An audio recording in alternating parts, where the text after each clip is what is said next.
What's happening, people? You're listening to The Introverted Nerd Watches. I am your host, Reese, and I'm back for more Throwback Saved by the Bell. And this week I watched Season 4, Episode 16, All in the Mall. I had really fond memories of this episode.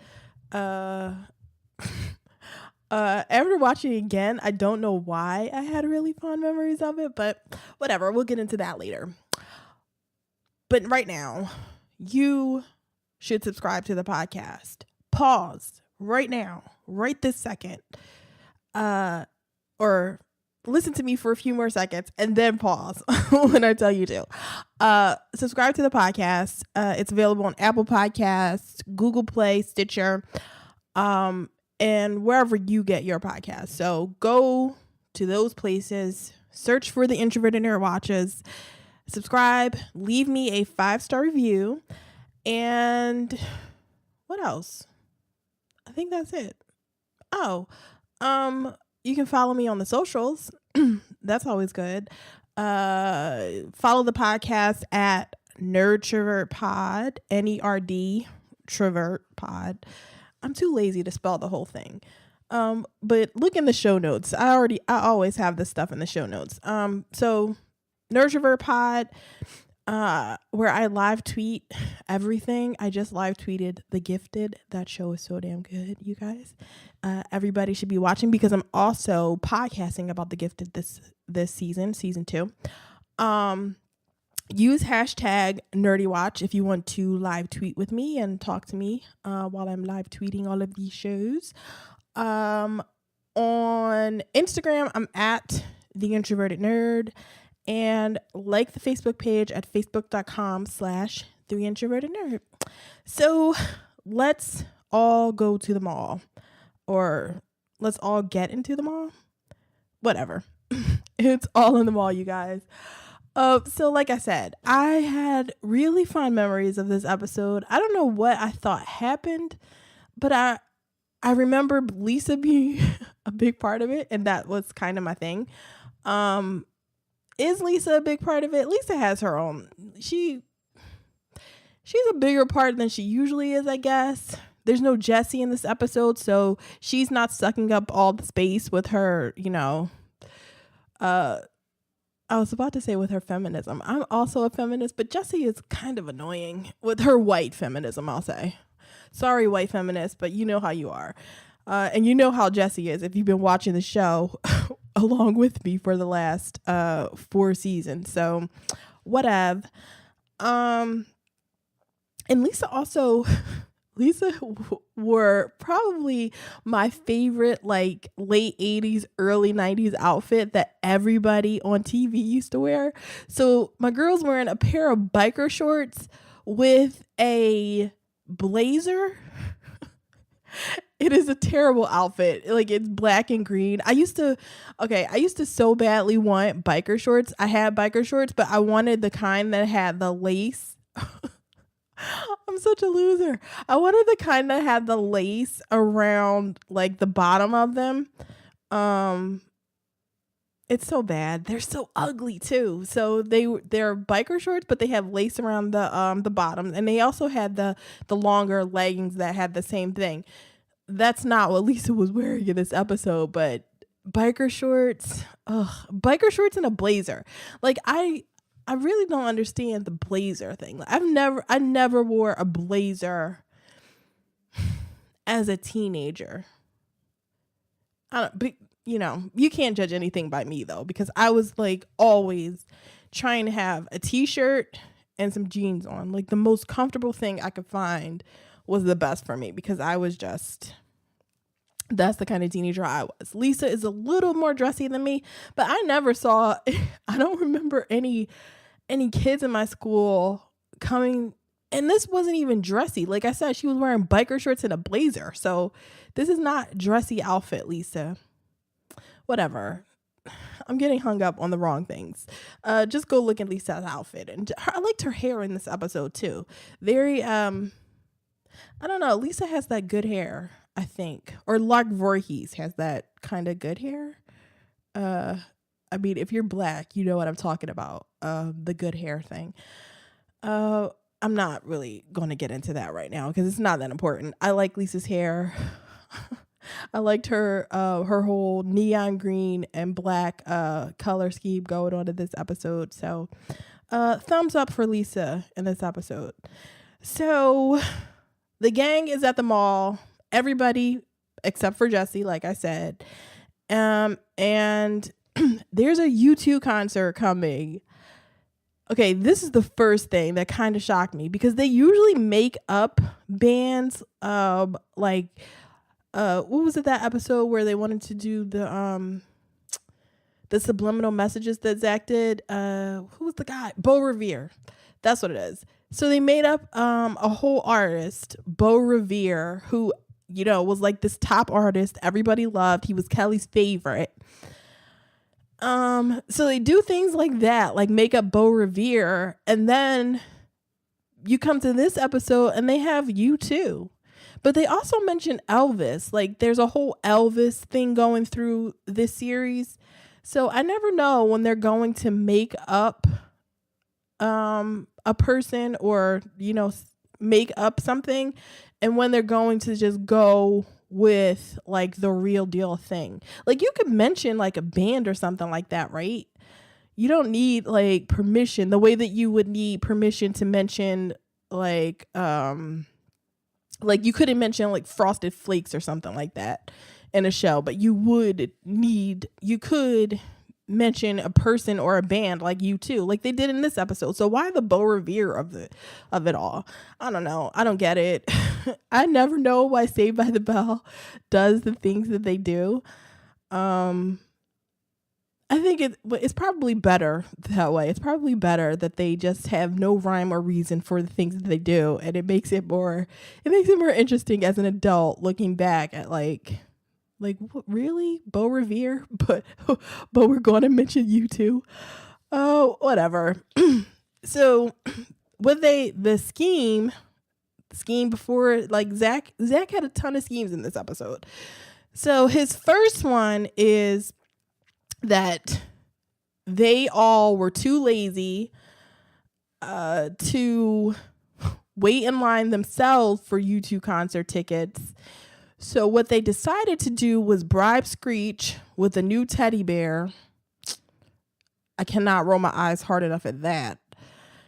To sleep in line and wait to so he'd be the first in line to buy the 5 of them tickets.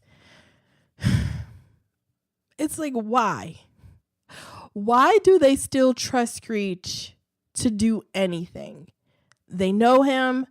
It's like, okay, 2 questions. Why does the gang still trust Zack? Why are they still friends with him? Why aren't they in like therapy for having to deal with him? And why do they trust Screech with anything? And why does Zack trust Screech? That was more than 2 questions, but it's all basically the same thing. Why does Zack trust Screech? Because he knows what a like spaz Screech is. So there's no excuse. Like Zack is supposed to be a little bit smarter than this. He is a little bit smarter than this. You know how much I'm always ready to shit on Zack. I'm always ready to do that. But he is a little bit smarter than to constantly trust Screech to do things that he knows that Screech cannot do. It's just so... It's ridiculous. It's stupid. And in the next episode, they're going to try to make us think Zack is smart, because the next episode is the SAT episode where everybody thinks Jack, I was about to call him Jack. Zack is a goddamn genius because of his 1502. I'm not going to do it. I was about to get into the 1502 of it all, but I'm not going to do it. Wait until next week. SATs next week. But so we know that Screech is the dumbest smart person ever. He's just so ridiculous. So he's in line. He wakes up in line. He wakes up at the front of the line. As soon as the Ticketmaster opens, he Screech goes to ask for 5 tickets to U2, as close as you can get. And everybody else has already left. They all go off to do their own thing. And so the Ticketmaster guy is like, so do you want to be in the mezzanine? Or he asked about 2 areas, like which area would you like the 5 tickets in? And Screech is so stupid. Screech, who built a fucking robot named Brian, who hasn't shown up again, but whatever. Screech, who built a robot, is so stupid, or just so he cannot make a decision. So my dude turns to the person behind him and says, hey, can you hold my spot in line while I go ask my friends which area they want to be in. So he runs up to Zack, and he runs over to Zack and Slater to ask them this question. And while they're waiting for Screech to buy the tickets, Zack and Slater are just walking through the mall, because why is the Ticketmaster in the mall? That's another thing. Like, isn't the Ticketmaster usually outside of the stadium or closer to where the venue is? Like, is U2 going to be playing like a mall show? Is that what they're trying to say? Who knows? I don't know. They never explain it. It doesn't really matter, but it's the first time I ever thought about it. Like, you wouldn't go to the mall to buy U2 tickets. They had a whole, like, it was like a movie theater ticket, whatever. Anyway, Zack and Slater walking through the mall, window shopping, I guess. And so these two stop at a bridal store and they're looking at the mannequins, and Zack says to Slater, why can't we meet babes that look like this? And I'm like, that look like what? I'm looking and I'm like, what is he talking about?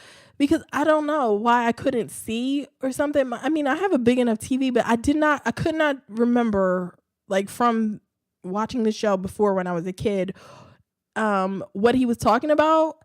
And then I'm looking at it, I'm like, is he talking about a fucking mannequin? Because I thought there was a woman in the window. That's what I thought I remember from a kid. I thought I remembered a woman being in the window, like setting up the display. But no, these two assholes are actually talking about a fucking mannequin. So it's a whole bridal display, bridegroom, groomsmen, bridesmaid, all that. So Zack is like, why can't we find girls like this? And Slater, who they don't know whether he's going to be like a jaded 50-year-old man or this 16-year-old high school boy.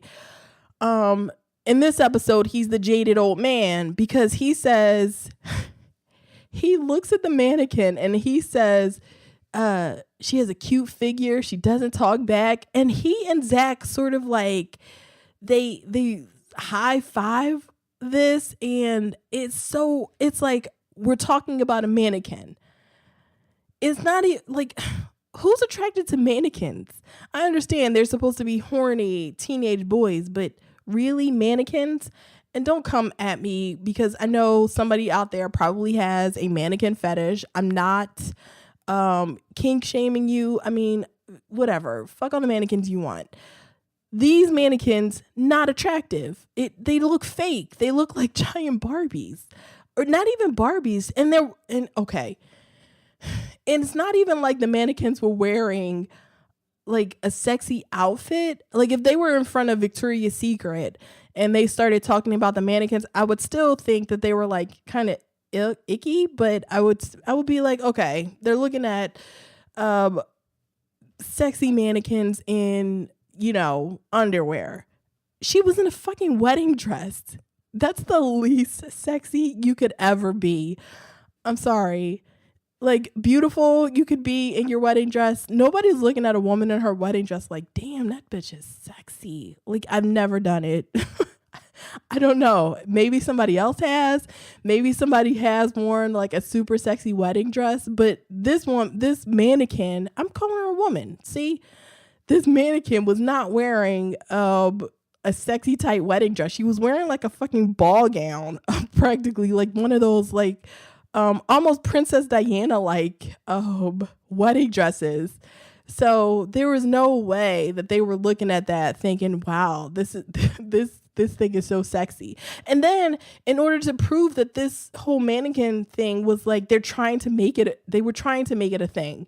Because Screech walks up to them and he walks up behind them and he's like, "Oh, hey, look at the babe."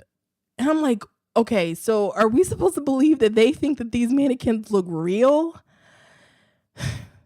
We're supposed to believe that the mannequins look real because Screech walks up and says, "Who's the babe?" And I'm like, "What are they talking about? Like, they don't look real. They look like plastic." They okay. So he's calling mannequins babes, and Screech and not Screech, Slater and Zack are like, "Yo, what the fuck are you doing out here?" And this is when Screech asked them, like, what, I didn't know which area you wanted to be in.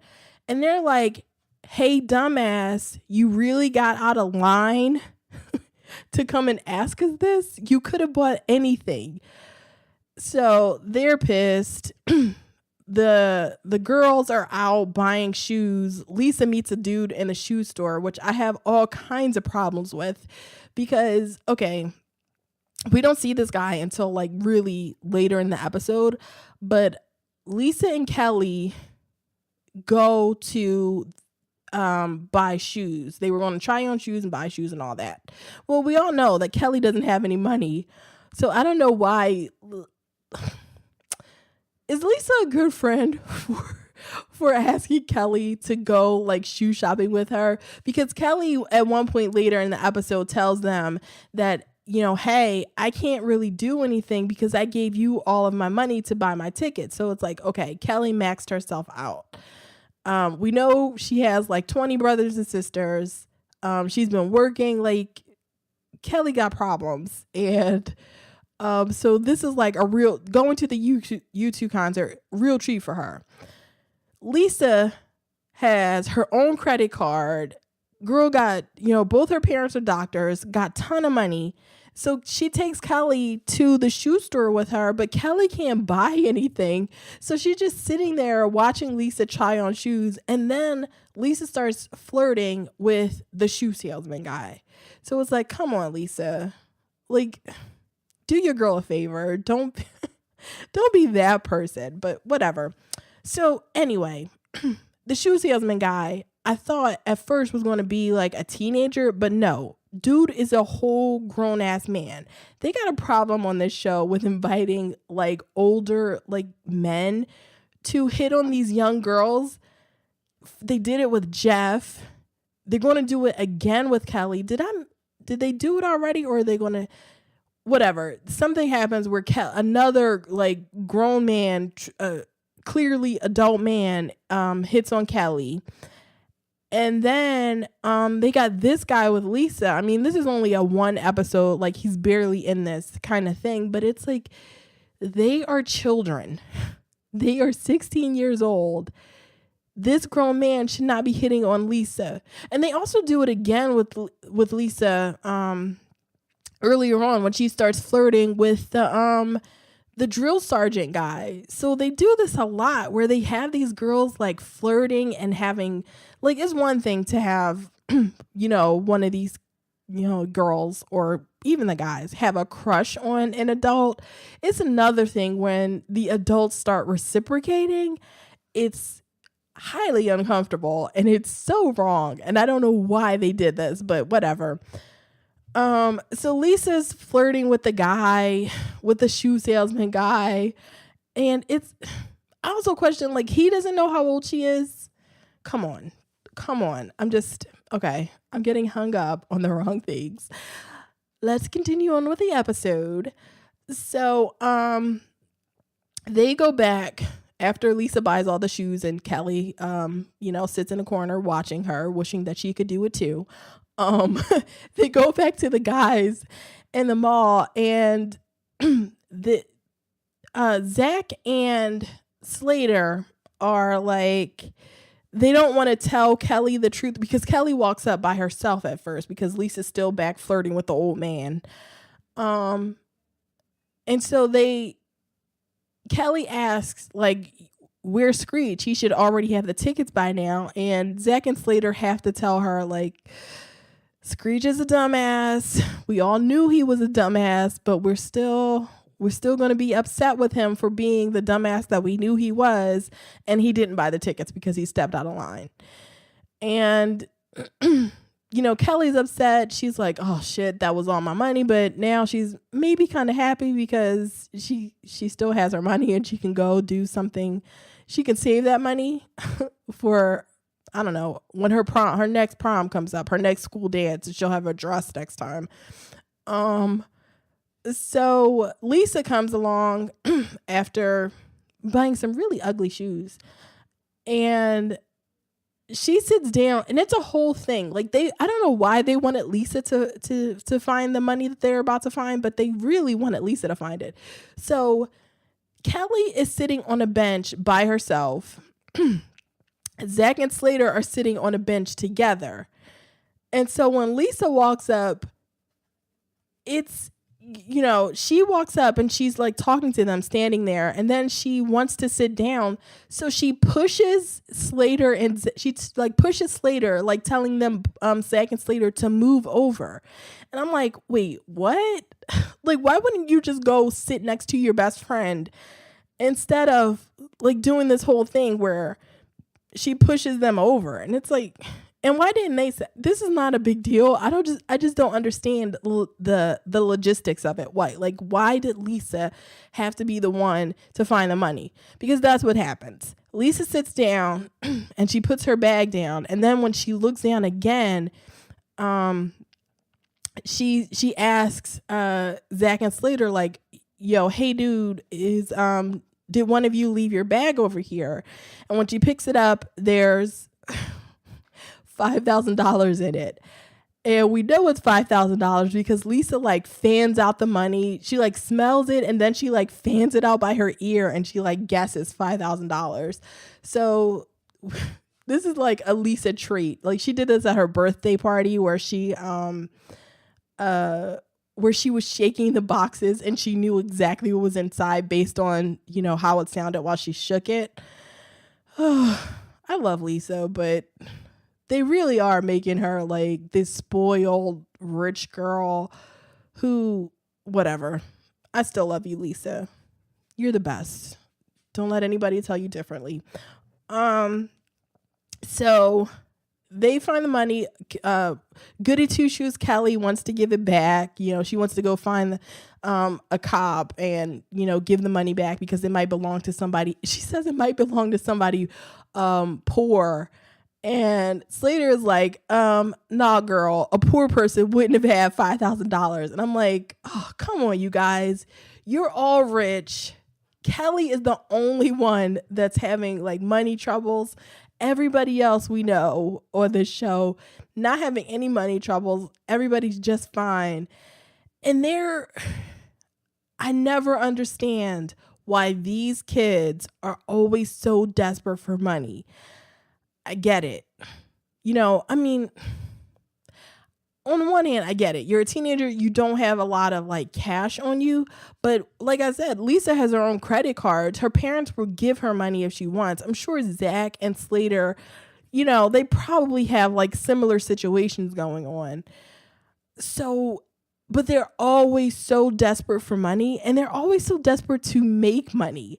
And you would think that I would be like all for that. Like, these kids want to earn their own money, but Zack is not the kind of kid that wants to like, he's like the Donald Trump of it all. He's the kind of that's going to go to his dad for $1 million loan and then act like he's he's self-made.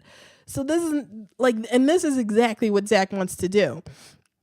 So at first, Lisa picks up the money. She's like, okay, so this is all my money. And they start arguing with her. And I'm like, well, Yeah, she found it. Like finders keepers. That's the rule, right?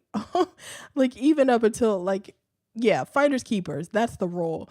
Um so they get into a whole argument about it. And then they decide to split the money. But Zack convinces them that instead of splitting the money between ourselves, like we could all have $1,000 and do whatever the fuck we want. But instead of doing that, let me be greedy. And the idea is to go and buy U2 tickets and then buy as many U2 tickets as they can get for the $5,000 and then sell them for a profit. And then in order to like appease Kelly, who, you know, has the good heart, wants to give the money back, as soon as they make all their money back and the profit from selling the tickets, they'll give the $5,000 back. Whew. This is all very convoluted. I wouldn't even go through all of this trouble. I would have taken my $1,000. I would have been thrown up the deuces, be like, yo, I got $1,000 here. I'm cool with that. Y'all go do whatever you want with the rest of your money. Like you go buy all the U2 tickets that you want and, you know, whatever. So while that's all happening, there's these two guys that show up who are like kind of Lenny and Squiggy like ripoffs. I don't know where these guys come from, but they're ridiculous. They barely talk, which is a good thing. So they show up, they see them taking the money, and you know, of course, the gang wants to keep the money, so they have to like get away real quick. They don't want to be like too obvious that they have the money. And so they go to Screech to tell him the plan. And there's still like a really long line for tickets. So what they have to do is get Screech to the front of the line like quickly. So this is when they prove that they hate fat people, because we get a whole montage of them trying to move people out of the line so that Screech can move forward. And the first person they try to move is a quote unquote fat kid. It's like, this guy is not really fat. He is, I mean, I guess you would call him husky, but he looks like a regular guy. I mean, he's no Slater. He doesn't have a six pack, but he's not like this obese person that you would, he's not the kind of person that you would look at and be like, okay, in order to bribe this guy, I got to get some food because this guy looks like he cannot resist. He doesn't look like that guy. Not that anybody would be like that hungry or greedy. Like just because you're fat doesn't mean that you're constantly, I say this all the time. I think I said this last week with Fat Wendy. Just because you're fat doesn't mean that you're constantly, you know, you can be manipulated by food and that you just always got food on the brain. But Saved by the Bell hates fat people. And what they do to get the fat guy, I'm putting up like finger quotes when I do that, but you can't see me. But in order to get this fat guy out of line, Zack and Slater walk up to him with 2 ice cream cones, and they put the ice cream cones in his face and they like lure him away. And I'm like, really? He's like transfixed by the ice cream cones? Whatever, you guys. Fuck you, Saved by the Bell. Like, really, fuck you. So they do this. They have the whole montage. You know, Zack and Slater get these 2 nerdy girls out of line by just being Zack and Slater. Lisa and Kelly do the same thing with some stupid guys at the front of the line. Like, I get it. Like, I love me some Lisa Turtle, and Kelly's cute too. But ain't no way I am stepping out of line that I probably stood in for like an hour just because 2 cute girls come by and they drop their stuff. Like, fuck that. I would Like, I would have looked at them like, really, girl? Mm-mm. No, no, no. I am not stepping out of line for that. Fuck that. Anyway, so they get up to the front of the line, and the person that's in the front of the line is an old black grandma. Why is she here? Like, this old woman, why is this old black woman in this show? Whatever. She's in the front of the line. Zack taps her on the shoulder and is like, "Hey girl, my friend, he's been dying for you too. Please, he's been waiting for this for a year, blah blah blah." And the old woman is like, "No, sorry. Sorry kids. I am not getting out of line. I never miss a U2 concert." This is not even this is not really funny. To have this old black woman here, it could have been like anybody, because who was stepping out of line at the front of the line? Whatever. So in order to get her out of line, they start trying to bribe her. So Zack offers her $50 and she basically rolls her eyes at that. And then Slater comes over and Slater's kind of trying to flirt with her, I guess. And he starts calling her beautiful, like, "Hey, beautiful. Did my friend say $50? He meant $100. And this lady was smart because she's like, "Okay, I see you're all children and I don't know where you get all this money from, but I don't care. Give me $200 and I'll get out of line." And so they end up giving her $200, and it was all for nothing because she walks away, and then the guy at the ticket window immediately puts up the sold out sign. So they gave away $200 for nothing. They got no tickets. They got nothing. They got nothing but this not $5,000, $4,800 now. And so they're sitting around trying to figure out what they're going to do. No U2 tickets. They gave away $200 for nothing. And then just out of nowhere, the miracle of the mall, they announce over the mall sound, the mall PA, that there's going to be a second concert. So, tickets will go on sale the next day. And so Zack will not give up on this plan to try to profit off of, to try to double their money, I guess. I don't even know what the plan is. What is he really, what really is the plan? How much money does he think they're going to make? Because, okay, so we find out later when they try to buy when they finally try to buy the tickets, they can all buy 10 tickets a piece. And that ends up being $3,000. So how much more are they going to sell those tickets for in order to make a profit that is good enough so that they can replace that $3,000. They can, replenish the original $5,000 in order to give that to the police and make a big profit for themselves.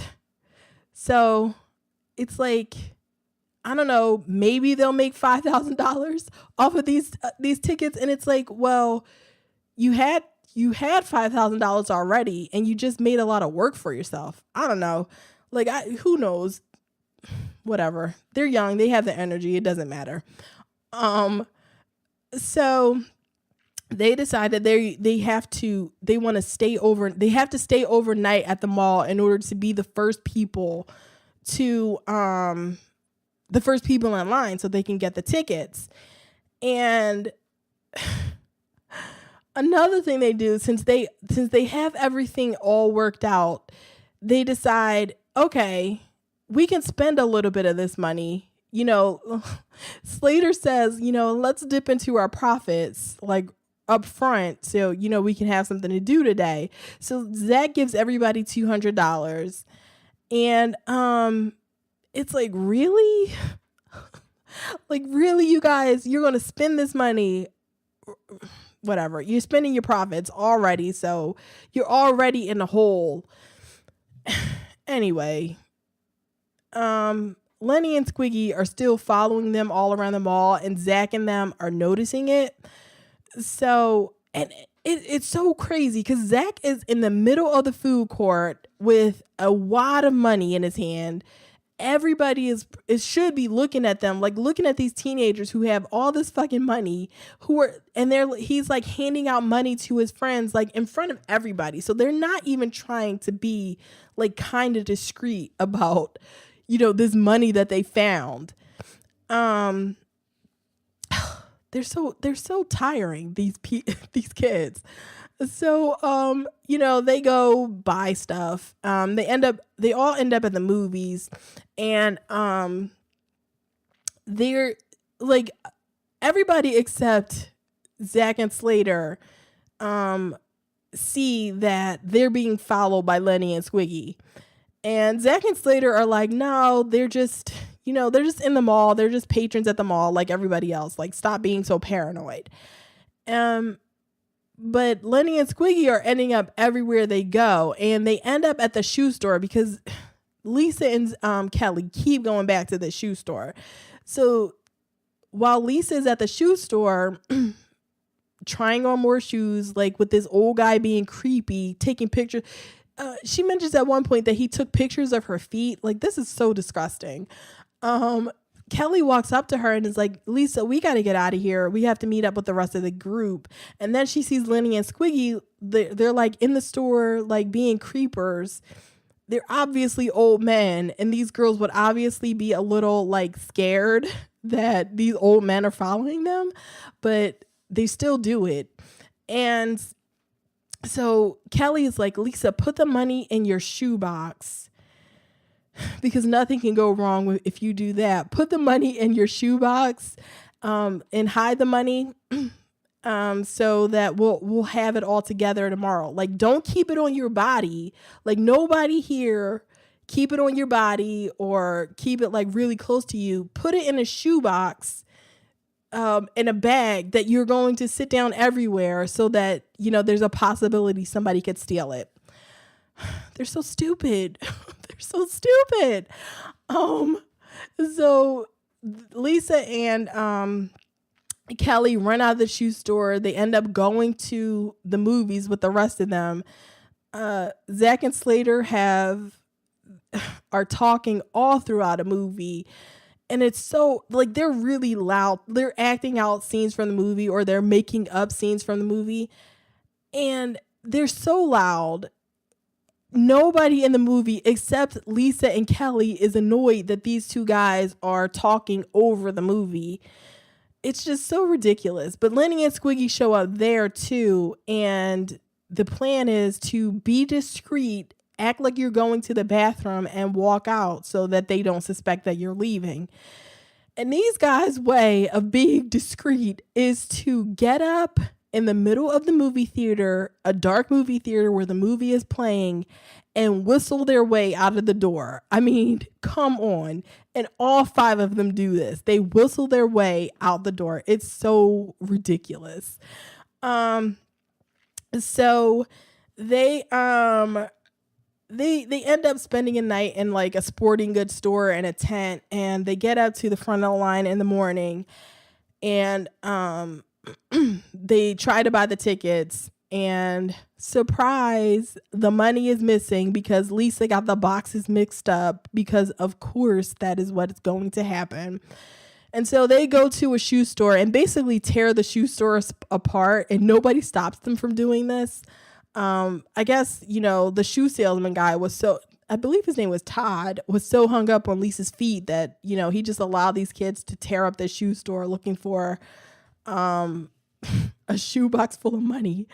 And so the old black grandma shows up again, and she tries to take the box with the money. Zack tries to, snatch it away from her. And Zack was about 5 seconds away from throwing hands with this old woman because he was not going to allow this woman to take this box full of money. He was not having it. So in order to get her to distract her, Lisa says, "Oh, look, Kevin Costner." And I was like, no. This is how I know that there are no black writers, that Lisa Turtle is the only black person that has ever seen the set of Saved by the Bell, because no way was this old grandma distracted by the thought that Kevin Costner might be in the mall. I'm like, no.